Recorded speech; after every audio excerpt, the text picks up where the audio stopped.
Seyakin-yakinnya Jokowi itu tidak punya ijazah S1 Fakultas Kehutanan UGM.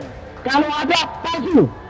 Dan dalam rangka melindungi itu, kita tahu dia mengeluarkan budget besar sekali. Besar, bukan hanya ratusan miliar kalau menurut saya itu, bisa triliunan. Bukan penipu, berarti kita penipu. Berarti kita akan nemeni dia di neraka, benar? Nah, kalau ada yang dukung dia itu, waras nggak kira-kira? Bismillahirrahmanirrahim. Bapak, Ibu, teman-teman sekalian, saya hormati, saya banggakan, khususnya kepada kita punya pejuang yang kebetulan ada di belakang saya yang kita banggakan. Assalamualaikum warahmatullahi wabarakatuh. Salam sejahtera bagi kita semua. Terima kasih atas kehormatan saya diminta untuk bicara. Saya bukan lawyer, saya bukan pakar hukum. Saya hanya bekas tentara. Bapak Ibu sekalian, tadi kita bicara masalah hukum sudah cukup jelas, dan kita juga sudah dengar bagaimana penjelasan perjuangan dari teman-teman kita, terutama ada 6 yang masih sekarang ya, RRT ditambah Pak Rizal, Bu Kurnia dengan Bung Rustam, yang 2 sudah melarikan diri. Nggak apa-apa.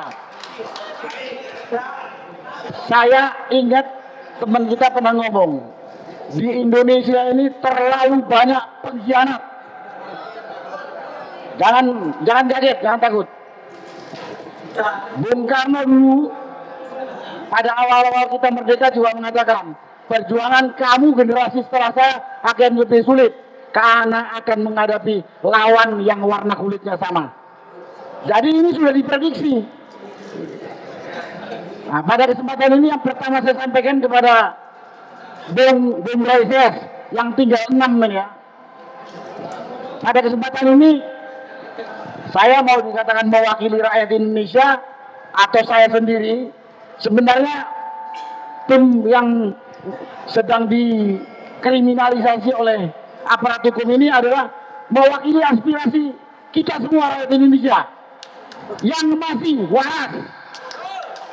Ya, ingat, waras badannya, waras jiwanya, waras pemikirannya. Kalau yang enggak, mungkin ini dianggap musuh atau dianggap lawan. Jadi sekali lagi, pada kesempatan ini saya menyampaikan terima kasih kepada Bung Raises, ya, saya katakan Bung Raises. Karena Bung Raises ini sebenarnya mewakili aspirasi kita untuk menanyakan penipuan yang dilakukan oleh Jokowi. Ya, itu. Karena itu pada kesempatan ini saya pribadi maupun dengan teman-teman menyatakan kami mendukung apa yang dilakukan oleh Bung Raises, dan kami membersamai. Ya kalau mau masuk bui sama juga nggak apa-apa, kalau mau nggak apa-apa. Saya udah tahu rasanya bui kayak apa kok. Ya, nggak usah ini. Nah,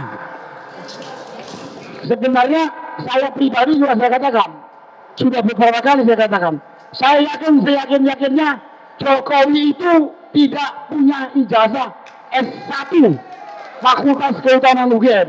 Kalau ada, palsu. Nggak usah mengikuti penelitian yang dilakukan oleh RRT. Sepintas saja kita udah tahu kok. Ya.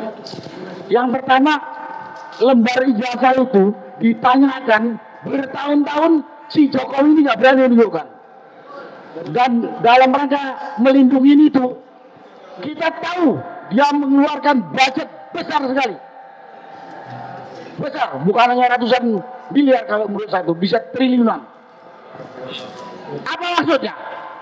Ya karena dia mau menutupin kebohongannya. Dia berkali-kali mengatakan, nanti saya tunjukkan di pengadilan. Tidak pernah nongol 1 kali pun di pengadilan. Ada apa ini? Pasti karena dia tidak punya ijazah asli. Kemudian berikutnya, kalau dari fisik, sudah banyak yang mengatakan foto yang berkacamata di ijazah yang dia tunjukkan itu bukan foto dia. Udah itu saja udah. Itu saja satu saya udah. Berarti itu palsu. Gak usah yang lain-lain katanya ada air marknya, ada apa embusnya dan lain sebagainya, usah. Jadi udah jelas, karena itu saya katakan, saya yakinnya Jokowi telah membohongi kita rakyat Indonesia yang jumlahnya hampir 300 juta ini. Dan itu penghinaan buat saya.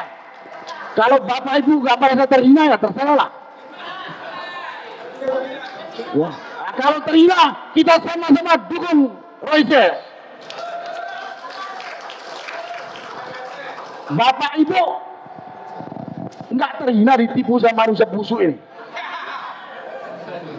Kalau terhina kita harus dukung karena kita yakin teman kita ini benar.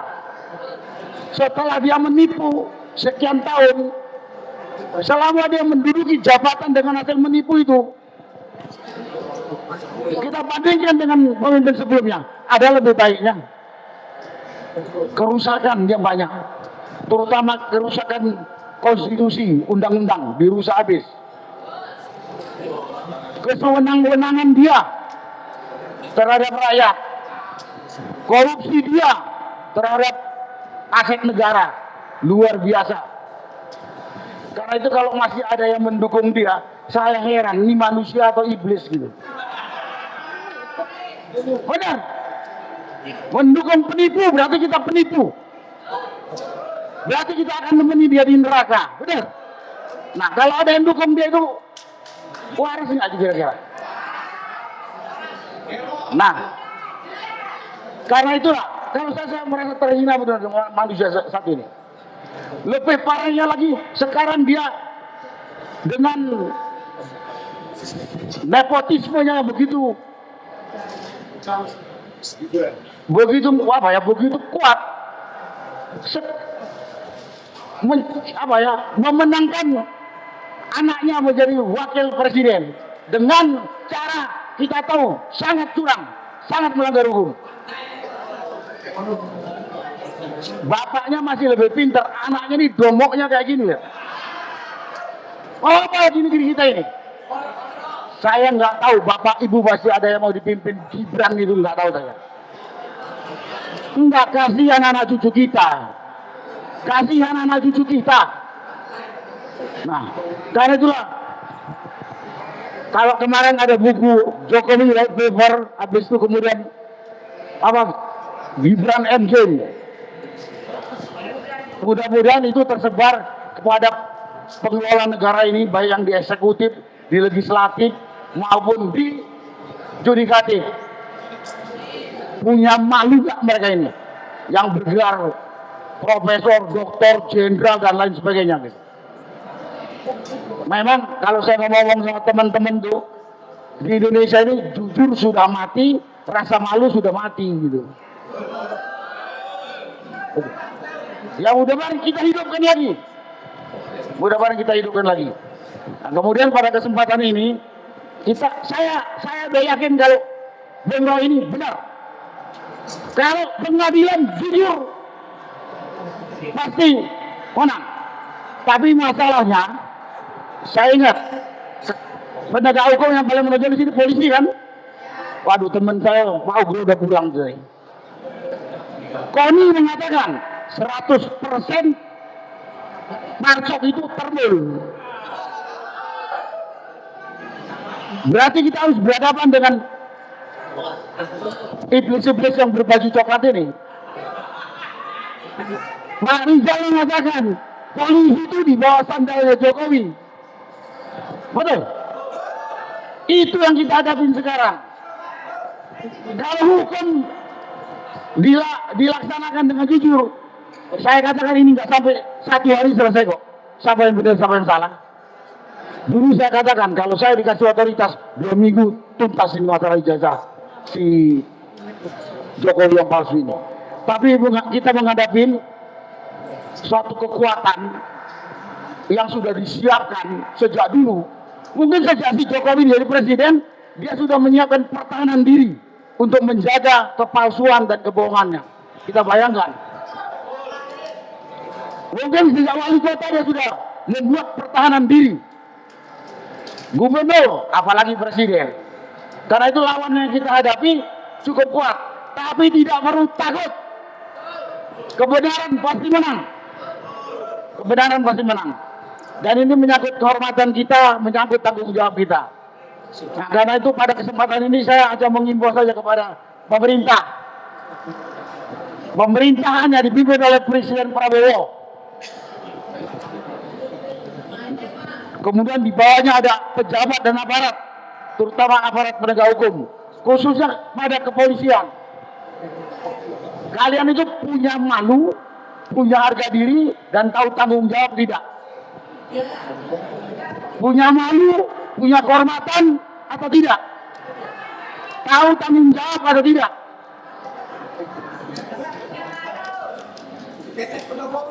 Masa presiden tidak tahu Jokowi ini menipu? Hah? Dia nggak bisa, dia nggak budak.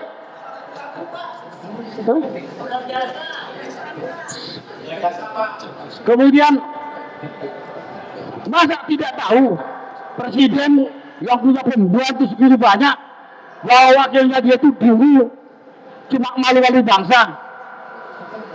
Saya malu punya wakil presiden namanya Gibran. Malu. Nah ini punya malu nggak nih orang-orang ini? Kalau tadi Bapak di sini kan memperbincangkan, membicarakan polisi. Polisi ini punya bapak namanya presiden. Presiden ini punya wakil, punya menteri. Masa tidak tahu nuansa yang ada di hati rakyat Indonesia ini? Masa tidak tahu? Keterlaluan kata tidak tahu. Tadi harus dikatakan di sana. Presiden dengan pembantu itu tidak ada yang picak. Tapi hatinya bagian yang picak. Kenapa saya katakan gini? Ini selesai masalah ini, mudah sekali. Tapi karena rakyat lemah, dia putar begitu lama segala macam gitu. Karena itu pada kesempatan ini saya mengimbau pemerintah dalam hal ini Presiden Prabowo, Bapak nggak tahu suasana atau nuansa hati rakyat. Bapak tidak dengar sekian banyak pejabat mengatakan Jokowi ini waktu jadi presiden menerima yang namanya apa? Yang namanya gravitasi, menerima suap, banyak pejabat. Nggak dipanggil-panggil nih. Presiden nggak manggil, polisi nggak manggil, kejaksaan nggak manggil, KPK nggak manggil. Jadi saat ini saya katakan bahwa hukum di Indonesia ini masih hukum rimba, Ya, mudah-mudahan pendekar hukum setelah ini, inilah, enggak ini yang perlu dibela, ini udah jelas benar. Saya berharap pada kesempatan juga para pakar hukum menuntut kepada pemerintah rame-rame tentunya. Bapak tahu nggak bahwa hukum di Indonesia sudah carut marut, sudah sesuka pelaksananya. Kalau ngurut dari provinsi sana banyak sekali, malu. Tapi karena malu sudah mati, jadi udah nggak ada. Itulah yang bisa saya sampaikan kepada Bapak Ibu sekalian. Saya bersama dan mendukung Royce, dan mari kita rakyat bersatu mendukungnya, karena beliau ini mewakili kita. Yang ketiga, saya nuntut pada pemerintah, kecuali pemerintah udah pisak budak, lihat amburadulnya hukum di Indonesia. Dan kita tahu hukum itu adalah fondasi berdirinya suatu negara untuk tertib, untuk damai, untuk sejahtera, dan untuk maju. Sekian, terima kasih. Wassalamualaikum warahmatullahi wabarakatuh.